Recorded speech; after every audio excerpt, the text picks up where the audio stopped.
ஜவைஜட் from Javadupatti Pudur. Power writer அப்படிங்கிற YouTube channel மூலமாக உங்களை மீண்டும் சந்திக்க ரொம்ப மற்ற மகிழ்ச்சி. அத்தோட எங்கள் சேனலை சப்ஸ்கிரைப் பண்ணுங்கள், பெல் பட்டன் அழுத்த மறந்துடாதீங்க. அத்தோட எல்லாத்துக்கும் ஷேர் பண்ணுங்கள். அதாவது ஒரு கேவலமான ஒரு செயலா, ஒரு காழ்ப்புணர்ச்சியின் வெளிப்பாடா, பிறரை முன்னேற வைக்கக்கூடாது என்பதற்காக செய்யப்பட்ட செயலா அப்படிங்கிறது நீங்கள் தான் கமெண்ட் பாக்ஸில் போடணும். அதாவது ரெபிடோ பைக் டாக்ஸி இன்னைக்கு வந்து ஃபேமஸ். சிங்கிளாக உட்காந்து போகலாம், கூப்பிட்டா உடனே ஒரு ஆப் இருக்குது, இப்போ ஏற்றி வச்சுட்டோம்னா நமக்கு தேவைப்படுறப்ப ரெபிடோ டாக்ஸி கூப்பிட்டா வந்துடுவாங்க. அவங்க வந்து பைக் டாக்ஸி, கால் டாக்ஸி இருக்குது, ஓலா ஊஃபர் இந்த மாதிரி கால் டாக்ஸி இருக்குது. அப்புறம் ஓலா ஊஃபர் ஆட்டோ இருக்குது. அது மாதிரி வந்து ரேபிடோ அப்படின்னு பைக் டாக்ஸி சிங்கிளாக போகலாம், வேற ஒன்றும் கிடையாது. ஆமாம், வண்டிக்கு தகுந்த மாதிரி அவர் சில லக்கேஜை வந்து முன்னாலே வச்சுக்குவார். ஒரே ஆள் அப்படியே போகக்கூடிய ஒரு சூழல். சில நேரங்கள் வந்து 2 பேர் கூட சில ஏற்றுறாரு. ஆனால் 3 பேர் போனால் டிராஃபிக் இல்லாத நேரத்தில் வந்து போயிடுறாங்க, 3 பேராக போகக்கூடிய சமயத்தில். ஆமாம், கொஞ்சம் பப்ளிக்காக வெளிச்சத்தில் பார்க்கக்கூடிய சமயத்தை போலீஸார் பிடிப்பாங்க. அப்புறம் சந்து பொந்தில் இருக்கக்கூடிய சமயத்தில் 2 பேரை கூட ரேபிடோ ஏற்றிட்டு போகிறாங்க. ஆமாம், சிம்பிளாக அப்படியே போகக்கூடிய ஒரு சூழலில் இன்றைக்கி நடந்துக்கிட்டு இருக்கு. நல்லா அற்புதமாக போயிட்டு இருக்கு. அதன் அடிப்படையில் வந்து மக்களுக்கு வந்து காசு மிச்சம், அவ்வளோதான். ஒரு சிங்கிளாக ஒரு கால் டாக்ஸி பிடிச்சா அப்படின்னா 100 ரூபா 200 ரூபா, அவங்கள்ட்ட கொடுத்தா 60 ரூபா 70 ரூபா 30 ரூபா யார் தருவா? அது ஆட்டோ டிரைவரை கூப்பிட்டு வைங்களா, உடனே அவர் கேட்பார், ஹலோ அண்ணாச்சி எவ்வளோ நான் வந்துருச்சு? 120 ரூபா காட்டுச்சுப்பா, 150 கொடுக்குறீங்களா? எப்பா 120 காட்டுதுப்பா, அப்புறம் எதுக்கு நீ ஓலாவை வந்து நீ ஜாயின் பண்ணிடு, ஓலாவில் ஜாயின் பண்ணி ஊஃபரில் ஜாயின் பண்ண அப்படி கேட்டால் டொக்குன்னு கட் பண்ணிடுவார். அப்புறம் சில பேர் என்ன கேட்பாங்க தெரியுமா, 150 ரூபா கொடுத்தா வருவேன், இங்கே மழை பெஞ்சிட்டு இருக்கு, ஆமாம் ரொம்ப டிராஃபிக்காக இருக்குது, அதெல்லாம் பார்த்து தான் வந்து நீங்கள் வந்து செட் பண்ணுறீங்க.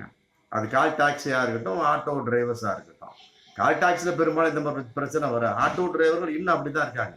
மீட்டருக்கு மேலே சேர்த்தி கொடுங்க அப்படிங்கிற மாதிரி வந்து நீங்கள் காமிச்ச துட்டுக்கு மேலே ஓலாவாகிட்டு ஊஃபராகிட்டு சேர்த்தி கொடுங்க அப்படின்னு கேட்குறாங்க. அந்த மாதிரி இன்னும் அவங்களுக்கு அந்த புத்தி மாறலை, அப்படியே தான் இருந்துட்டு இருக்கு. அதன் அடிப்படையில் வந்து இன்னைக்கு ரேபிடோ டாக்ஸி சம்மந்தப்பட்ட வகையில் ஒரு பிரச்சனை. அதாவது வந்து ஒரு பையன் சென்னையில் வந்து வேலை செய்கிறாரு. ஆமாம், அப்படி இருக்கிற சமயத்தில் அப்புறம் சைடில் ஒர்க் பண்ணுவார் இல்லையா, பகுதி நேர வேலை கான்செப்ட் பண்ணக்கூடிய சமயத்தில் ஒரு 2 வீலர் வச்சுருப்பார் போல இருக்கு. ரேபிடோ எல்லாம் ஜாயின் பண்ணி அது சம்மந்தமாக கொஞ்சம் சம்பாதிக்கலாம்னு சொல்லிட்டு பண்ணிட்டு இருக்கிறாரு. அது அவருடைய குடும்ப சூழல் பண்ணிட்டு இருக்கிறார். பண்ணிட்டு இருக்க சமயத்தில் நல்லா ரன் பண்ணிட்டு இருக்காரு. அதன் அடிப்படையில் வந்து கடந்த ஒரு 10/12/2024 போன 10ஆம் தேதி டிசம்பர் மாதம் 2024 ஒரு கால் வந்திருக்கு.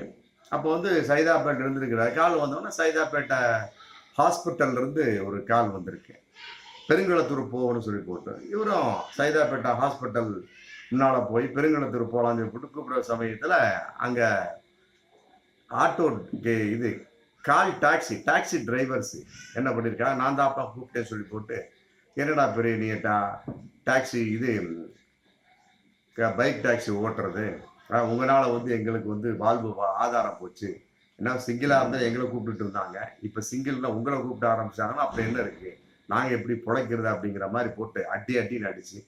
அந்த நபர் பேர் வந்து திருவாரூர் முகுந்தன். ஆமாம், கை காலெலாம் உடம்புலாம் காயம், இது பைக்கையும் சேதப்படுத்திருக்கிறாங்க.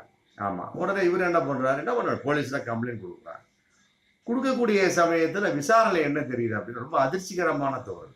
இந்த டாக்ஸி டிரைவர்ஸே வந்து திட்டமிட்டு அந்த திருவாரூர் முகுந்தனை ரேபிடோ பைக்கு டிரைவரை எனக்கு வேணும் ரேபிடோ பைக்கு இது பெருங்கலத்தூர் வரைக்கும் போகணும் அப்படின்னு சொல்லி கூப்பிட்டுருக்கிறது தெரிஞ்சிருக்கு பாருங்க, எவ்வளோ ஒரு கேப்ப மாதிரி கணமாக இருக்கு இல்லை. இதே மாதிரி வந்து கால் டாக்ஸி அவங்கள கூப்பிட்டா அதே மாதிரி ஏற்றுக்குவாங்களா?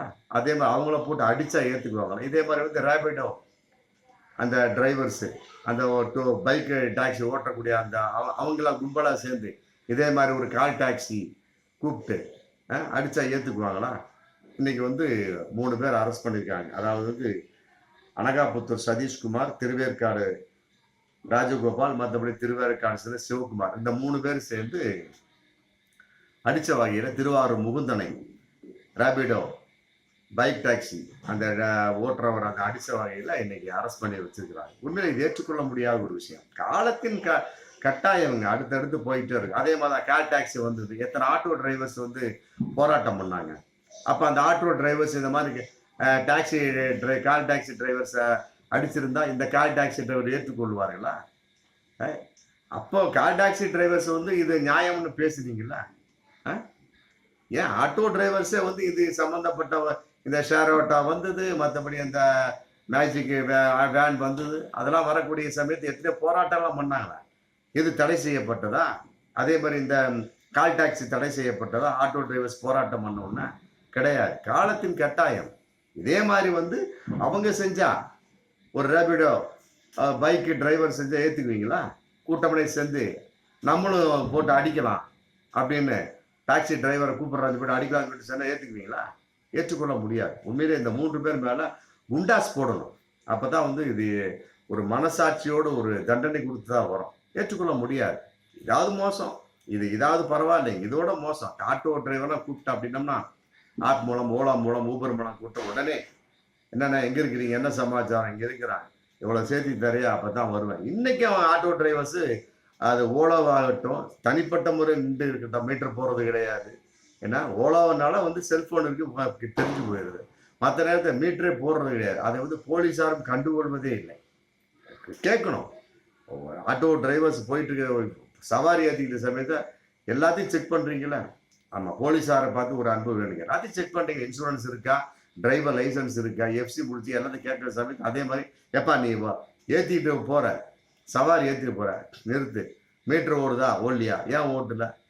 ஆமாம், உடனே வந்து பேசஞ்சர்கிட்ட கேட்கணும், ஏமா மீட்டர் படி ஒரு காசு கேட்குறாரா, மற்றபடி வந்து என்ன கேட்டார், என்ன சமாச்சாரம், மீட்டர் போட்டாரா, உங்கள்கிட்ட என்ன பேசுனாரு, ஆமாம் மீட்டருக்கு அதிகமாக கேட்டாரா அப்படி விசாரிங்க.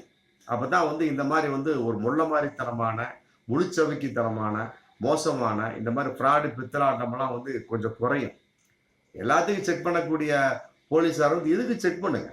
ஆமாம், இதெல்லாம் ஏற்றுக்கொள்ள முடியாது. இப்படி ஆளாளுக்கு அடிச்சுக்கிட்டே இருந்தா அப்படின்னா இது முன்னேறக்கூடிய காலம் அவ்வளோதான், முடிஞ்சு போச்சு. அந்தந்த நேரத்துக்கு அது இது போயிட்டே இருக்கும். ஆமாம், அன்னைக்கு வந்து கால் டாக்ஸி வந்தது, அப்புறம் கால் ஆட்டோ வந்தது, அப்புறம் ரேபிடோ பைக் டாக்ஸி வந்துச்சு. இன்னும் அடுத்து இன்னொரு டாக்ஸி வரும், இன்னொன்று ஏதோ ஒன்று வரும். அவன் நடந்துக்கிட்டே தூக்கிட்டு போகக்கூடிய அளவு கூட ஒரு வசதி வந்தால் வாய்ப்பு இருக்கு. பேசஞ்சருக்கு என்ன தேவை? அவருக்கு வந்து இடத்த விட்டு இடம் மாறணும், அவ்வளோதான், முடிஞ்சு போச்சு. அதுக்கு என்ன வேணாலும் செய்யலாம். அப்படிங்கிறப்ப அதுக்கு ஒரு ஆப்பு வந்தாலும் வரலாம் பிற்காலம். அப்போ வந்து பைக் டாக்ஸிக்காரங்க அவங்க போட்டு அடிக்கலாமா? ஏற்றுக்கொள்ள முடியாது.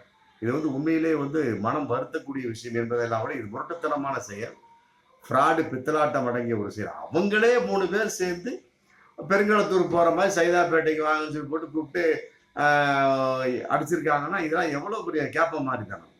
அதே மாதிரி அவங்கள அடித்தா ஒரு ஆட்டோ டிரைவர்ஸ் அடிக்கிறாங்க, அது பைக்கு டாக்ஸி ரேபிடோ சேர்ந்து அடிக்கிறாங்க. அவர்கள் ஏற்றுக்கொள்வார்களா? உண்மையிலே இந்த போலீஸார் இதை கவனிக்கணும். குறிப்பாக வந்து தமிழக அரசு இதை கவனித்து நம்ம இதுக்கு என்ன தக்க நடவடிக்கையை அதை எடுக்கணும், கண்டிப்பாக எடுக்கணும்.